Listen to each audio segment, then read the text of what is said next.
जा पाती, लेकिन मैं लंगड़ी हूँ। गुड़िया बेटी, क्या आपको भी बेर खाने हैं? हाँ मम्मा, मेरा दिल तो बहुत है, मगर मैं लंगड़ी हूँ। मेरी बेटी लंगड़ी है तो क्या हुआ, उसकी माँ तो स्वस्थ है। चलो आज मैं आपको बेरी के पेड़ पर ले जाती हूँ। आप भी जग्गू कुक्कू की तरह डाल पर बैठकर खूब बेर खाना। अब जल्दी चलो। फिर एक टोकरी में गुड़िया को बिठाकर मम्मा चिड़िया भी घर से बाहर चली जाती है। खट्टा मीठा बेर है, दिल कर रहा है इसकी गुठली भी खा जाऊं।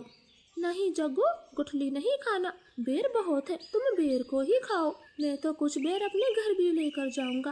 कोको दोस्त, वो देखें, आपकी मम्मा भी इसी तरफ आ रही है, शायद उन्हें भी खट्टे मीठे बेर खाने होंगे।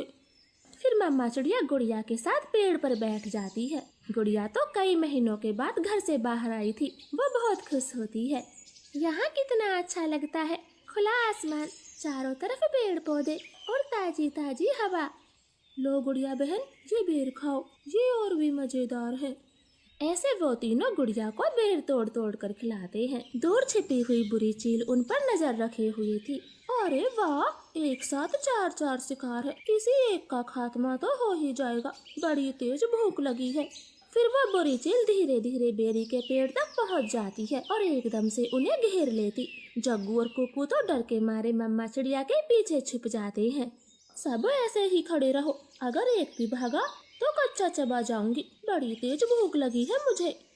नाना चील जी, हमें जाने दे, हमारी जान बख्श दे, छोटे बच्चों पर रहम करें। नाना चिड़िया, किसी एक को तो अपना शिकार बनाकर ही खाऊंगी।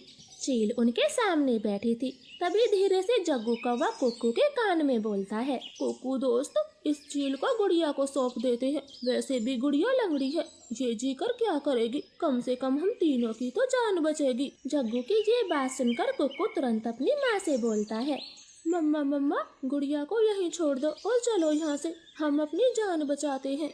हाँ भाई, ये भी ठीक है, मेरा काम इस लंगड़ी चिड़िया से ही चल जाएगा, तुम सब चले जाओ। चील ने इतना कहा ही था कि तभी रानो चिड़िया जोर से चील को धक्का मारती है और पेड़ से नीचे गिरा देती। जग्गू कुक्कू, गुड़िया को साथ लेकर यहाँ से भाग जाओ, मैं इस चील को आपके पीछे नहीं आने दूंगी, बेटा जल्दी से भागो यहाँ से। इतना कहकर रानो चील पर हमला कर देती है और जग्गू और कुक्कू टोकरी लेकर वहाँ से भाग जाते हैं। चिड़िया और चील में काफी देर तक लड़ाई होती है और आखिर में चील रानो को जान से मार देती है। मरगी, छोटी चिड़िया मरगी, मुझसे लड़ने चली थी, अब तेरा मांस में मजे से खाऊंगी। कुक्कू भाई, मम्मा अभी तक घर नहीं आई। मम्मा को चील ने मार दिया है, वरना वो अब तक आ जाती, क्या जरूरत थी मम्मा को वहाँ ले जाने की।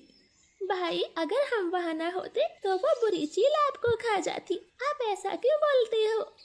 नहीं, हम चील के हाथ कभी ना आते, वो तो तुम साथ में थी, इसलिए मम्मा ने चील से लड़ाई करने की सोची। तुम लंगड़ी थी ना, माँ को तेरी वजह से मरना पड़ा, अब तू ही माँ की हत्यारन है, समझी?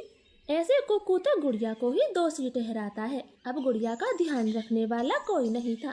कुक्कू सारे दिन बाहर घूमता फिरता, वो लंगड़ी बहन का बिल्कुल भी ख्याल नहीं रखता, चाहे वो भूखी हो या फिर प्यासी हो। भाई, सुबह से रात हो गई है, आप मेरे लिए कुछ खाने को नहीं लाए? जंगल में भोजन की कमी हो गई है, अपना पेट भरना ही बड़ा मुश्किल है, ऐसे में तेरे लिए दाना कहाँ से लाता? ऐसा बोलकर कुक्कू तो सो जाता है। गुड़िया को पूरी रात नींद नहीं आती, क्योंकि वो तो कई दिनों से भूखी थी। मम्मा मम्मा, अगर आज आप जिंदा होती तो मेरा कितना ख्याल रखती, अब तो मुझे भी भूखा सोना पड़ता है, मैं क्या